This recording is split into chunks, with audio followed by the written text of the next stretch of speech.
Thursday, I'm Johnny Mac. Before the president left, the late-night host had a few last jokes. Jimmy Kimmel said it's the end of an era. Trump is packing up his golf clubs, Barron, and all the fake Melanias, too. We got to talk fake Melania. I think that was her yesterday. But we don't have time today. Kimmel, I have to say, I'm not sure what to feel. It feels like the night before my wedding and my divorce all rolled up into one. Trevor, and this shows you how divided America is. It's even having trouble transitioning power from an old white guy to an old white guy. Trevor, security wasn't even this tight when the president was about to be black. Great joke. Trevor, I hope that Trump slowly fades away like one of his tans, and I know that he'll never fully be gone, all right? He's basically the COVID of politics. America's going to be experiencing side effects long after he's out of the system, and unfortunately, we're probably just going to see some mutated strains as well. Kimmel got quite serious. He said 6 years ago, we were all perfectly fine to let Trump keep bumbling around New York, pretending to be a billionaire. He could have been hosting golf tournaments, making TGI Fridays commercials, playing this role he created of the wealthy tycoon. He could have bought a couple of new helicopters, a couple new wives, and we would have all just rolled our eyes and been like, oh, that's Donald Trump. Probably he would have landed a sweet gig as the cranky TV judge on some hooded celebrity pie-eating competition. That's where Donald Trump belonged. But now most of the country despises him. Most of the world despises him. We found out he pays no taxes, he has no money, he's likely to face criminal charges in New York. Nobody will do business with him, can't host a golf tournament, can't even operate a carousel in his hometown anymore. His wife hates him, his kids are screwed. He's got a hole up in that cheesecake factory with a golf course in Florida he lives in for the rest of his life. He won't be able to invite centerfolds up to his office anymore, and he'll generally be thought of as the worst president in the history of the United States. So was it worth it for him? For him, it probably was, but it's over now. Trevor Noah said, hate Trump or no, you have to admit a few things about the guy, namely that he's completely dropped the bar for presidential behavior. I mean, in 10 years, a president could just pee in the middle of a press conference and everybody will be like, I guess he just had to go. Trevor continued, the way Fox News defended police during the George Floyd protests, you would have thought that opposing police brutality was the same thing as killing police. You guys clearly don't care about cops. You only care about the idea of using cops to keep black people in their place. So please miss me with that bullshit. Trevor not pulling his punches there. Colbert looked back on when he first said in November 2016, we've got 4 very interesting years in front of us. He qualified that saying, I might have undersold that just a smidge. It's been interesting in the same way that riding in a car going over a cliff is thought-provoking. In the end, the takeaway from this presidency is take him away. Jim Gaffigan did a really weird tweet. I don't know if this is supposed to be funny or what.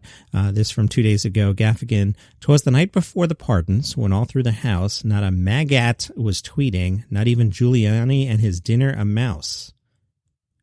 Even after the insurrection, 87% of the GOP still believed the liar didn't care, so the rest of us waited for the end of the nightmare. I keep tripping over that not even Giuliani and his dinner a mouse line. I don't know. Switching over to the Biden administration, Conan said 6.8 miles below the sea is the Marianas Trench, and 6.8 miles below that is the bar Trump set for Biden. Colbert said Trump wanted a big military send-off. Unfortunately, the military was busy defending the Capitol from his supporters. Seth, Trump is no longer the president of the United States, and look, this isn't going to solve all our problems, but it will remove a big one. If you're addicted to heroin, gambling, and prostitutes, and you only quit heroin, that's still a huge step. Seth, so this is what it feels like when you're not grinding your teeth. I forgot, and I think, I could see colors again. Seth, it's a little like getting rid of the last guy at a party. He spent 4 years yawning and stretching and hinting that he should get out, and when he finally leaves, it's a relief until you remember you still have to clean up all his puke, and he, puked everywhere. Colbert said it's so nice to have a president with a soul again. The previous one sold his to the devil and didn't even get Georgia out of the deal. Great joke. Great joke. Colbert, it's like we've been on a ship that's been in a storm for 4 years and we just stepped on a dry land. I want to kiss the ground, but COVID, so I'm just going to fist bump it.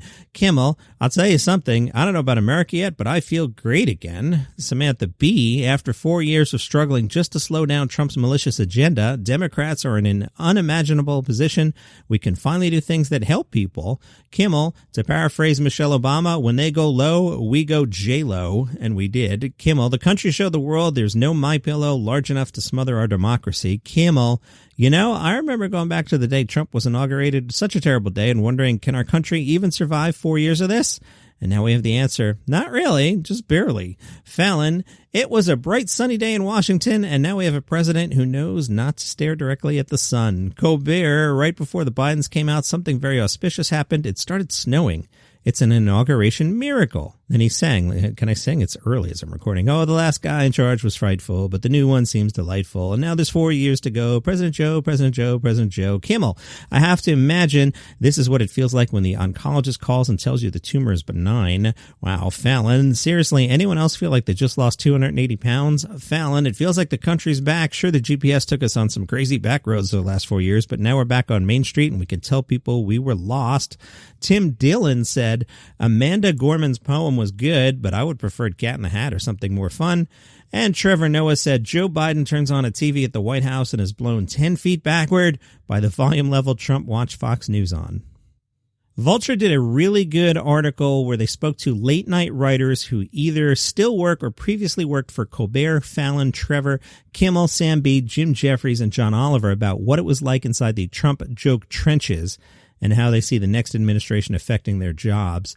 They kept everybody anonymous. I'm going to be picking at this article. It's fantastic. I'm going to be picking at it for, seriously, the next 10 episodes of this podcast.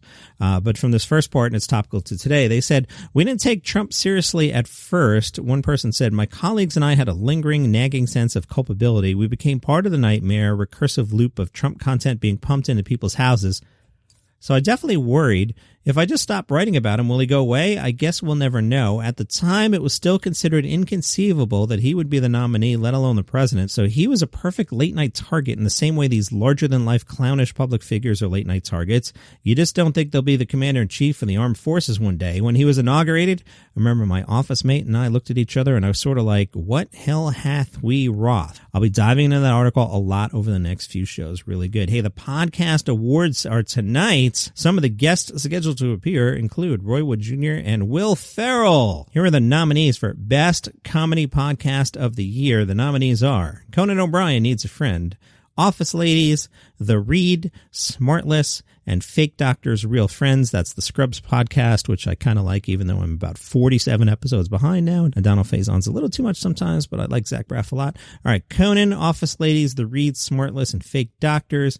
I'm going to say it goes to Conan O'Brien Needs a Friend, but we'll see tomorrow. Hey, if you want to support this show, buymeacoffee.com/Daily Comedy News. Subscribe on Apple Podcasts or Overcast, or follow the show on Spotify. See you tomorrow.